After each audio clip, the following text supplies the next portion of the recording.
जरा सोचिए, अगर कोई जालसाज आपके बैंक, किसी सरकारी अधिकारी या फिर आपके परिचित जैसा यूजर नेम बनाकर आप तक पहुंच जाए तो क्या होगा?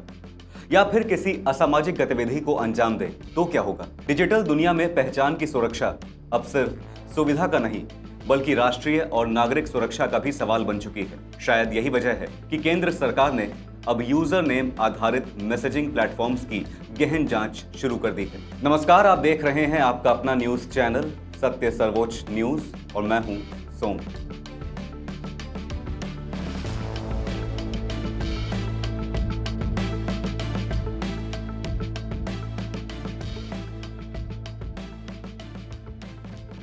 व्हाट्सएप के प्रस्तावित यूजर नेम फीचर पर शुरू हुआ विवाद अब सिर्फ मेटा तक सीमित नहीं रहा।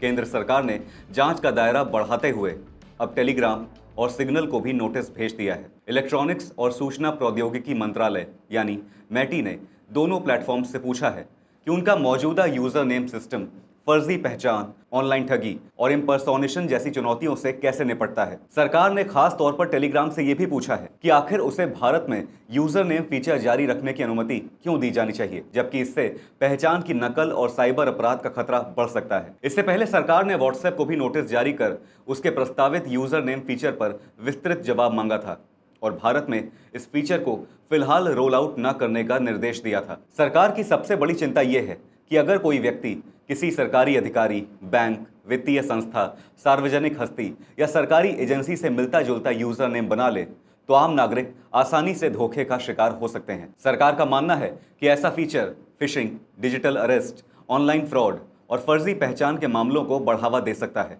इसी वजह से भारत सरकार ने मेटा से पूछा है कि इस फीचर पर आईटी एक्ट और उससे जुड़े नियमों के तहत कार्रवाई क्यों न की जाए। सरकारी सूत्रों के मुताबिक अब अधिकारी इस बात की भी कानूनी जांच कर रहे हैं कि क्या मौजूदा कानूनों के तहत ऐसे फीचर को रोका जा सकता है अगर वो जन सुरक्षा या राष्ट्रीय सुरक्षा के लिए खतरा बनता है। उधर व्हाट्सएप ने अपने बचाव में कहा है कि उसका यूजर नेम फीचर अभी लॉन्च नहीं हुआ है और इसे इस साल के आखिर तक चरणबद्ध तरीके से शुरू किया जाएगा। कंपनी का कहना है कि यह फीचर अनिवार्य नहीं बल्कि पूरी तरह वैकल्पिक होगा, यानी जो यूजर चाहें वही यूजर नेम बना सकेंगे। मेटा का दावा है कि व्हाट्सएप इस्तेमाल करने के लिए फोन नंबर की जरूरत पहले की तरह बनी रहेगी और यूजर नेम केवल बातचीत शुरू करने का एक अतिरिक्त विकल्प होगा। कंपनी ने यह भी कहा कि उसने सुरक्षा के लिए कई स्तर की व्यवस्था तैयार की है, जैसे प्रधानमंत्री, सरकारी संस्थाएं, मशहूर हस्तियां, सार्वजनिक व्यक्तित्व और वेरीफाइड मेटा अकाउंट से मिलते जुलते यूजर नेम पहले से सुरक्षित रखे जाएंगे ताकि उन पर केवल असली मालिक ही दावा कर सकें।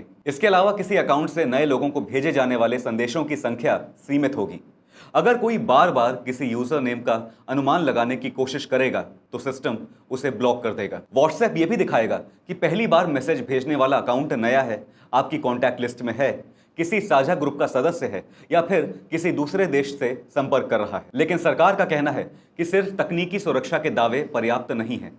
असली सवाल यह है कि क्या ये उपाय बड़े पैमाने पर होने वाले साइबर फ्रॉड को रोक पाएंगे। इस पूरे विवाद के बीच पेटीएम के संस्थापक और सीईओ विजय शेखर शर्मा ने भी चेतावनी दी है। उन्होंने कहा कि अगर ऐसे यूजर नेम सिस्टम को पूरी सुरक्षा के साथ लागू नहीं किया गया तो एक जैसे दिखने वाले नाम बड़े स्तर पर धोखाधड़ी और इम्पर्सोनेशन का जरिया बन सकते हैं। दरअसल यूजर नेम का कॉन्सेप्ट नया नहीं है। टेलीग्राम और सिग्नल जैसे प्लेटफॉर्म पहले से यूजर नेम आधारित मैसेजिंग की सुविधा देते हैं। इनमें फोन नंबर साझा किए बिना भी दूसरे यूजर से संपर्क किया जा सकता है। इसी वजह से अब सरकार ने केवल व्हाट्सएप ही नहीं बल्कि उन सभी प्लेटफॉर्म्स से जवाब मांगना शुरू कर दिया है जहां यूजर नेम के जरिए लोगों से जुड़ने की सुविधा मौजूद है। गौरतलब है कि टेलीग्राम पहले भी सरकार की जांच के दायरे में आ चुका है।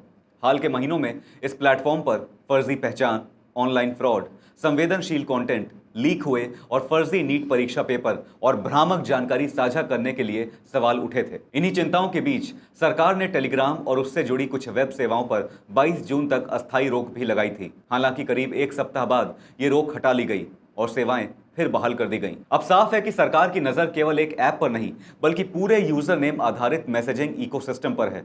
आने वाले दिनों में यह तय हो सकता है कि डिजिटल सुविधा और डिजिटल सुरक्षा के बीच संतुलन कैसे बनाया जाएगा ताकि तकनीक आगे बढ़े लेकिन साइबर अपराधियों को कोई नया हथियार ना मिले। आपकी इस मामले पर क्या राय है, हमसे जरूर साझा कीजिएगा। फिलहाल इस खबर पर इतना ही। देश और दुनिया की बड़ी और अहम खबरों के लिए बने रहिए सत्य सर्वोच्च के साथ। लाइक, कमेंट और शेयर करना ना भूलें। अपना और अपनों का ध्यान रखें। धन्यवाद। जय हिंद।